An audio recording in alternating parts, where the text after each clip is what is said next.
మకర రాశి వాళ్ళకి ఏలినాటి శని ప్రభావం అంత్యంలో ఉంది. గత 7 సంవత్సరాల నుంచి రకరకాల ఇబ్బందులు పడుతూ ఉంటారు. ఎన్నో ఉత్థాన పతనాలు అంటే ఉచ్చస్థితి, నీచస్థితి అని చూసే ఉంటారు.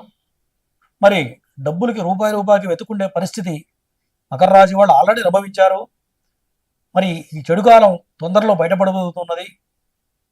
మరి ఉద్యోగ ప్రయత్నాలు చేసేవాళ్ళు ఇక్కడి నుంచి గట్టి ప్రయత్నం చేస్తే ప్రయత్న లోపం అనేది ఎక్కువగా కనపడుతుంది మకర రాశి వాళ్ళకి. ఎందుకంటే శని సమయంలో కొంత బద్ధకం ఎక్కువ అవుతూ ఉంటుంది.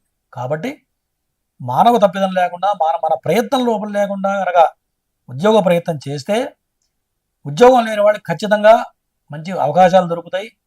ప్రయత్నం లోపం తప్ప రెండోది కాదు. ఖచ్చితంగా ప్రయత్నం చేస్తే మంచి ఉద్యోగం వస్తుంది. గత 7 సంవత్సరాలు ఏదైతే అనుభవించారో ఈ మకర రాశి వాళ్ళు ఆ ఇబ్బందుల్లోంచి బయటపడతారు. మరి ఆ చెడు టైం తొలగిపోవచ్చింది. మంచి సమయం రాబోతున్నది. మరి ఇక్కడి నుంచి ఇన్నాళ్ళు పడ్డ బాధల నుంచి బయటపడతారు. రాబోయే కాలం చాలా అద్భుతంగా ఉండబోతుంది. ఫైనాన్షియల్గా మీరు చేసిన అప్పుల్లో నుంచి మొత్తం బయటపడతారు కొద్దిగా. మరి ఇంకా రాబోయే రోజుల్లో డబ్బు సేవింగ్స్ అనేది చేయగలుగుతారు. గత 7 సంవత్సరాల నుంచి ఒక్క రూపాయి కూడా దాచలేని పరిస్థితి, అప్పుల పాలైపోవడం, సంపాదించినంత వడ్డీలకు సరిపోవడం జరుగుతుంటుంది.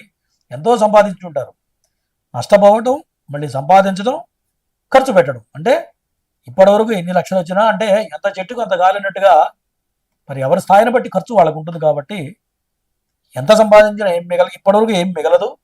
ఇక్కడి నుంచి రాబోయే కాలం ఈ యొక్క మకర రాశి వాళ్ళు చాలా అద్భుతంగా ఉండబోతుంది.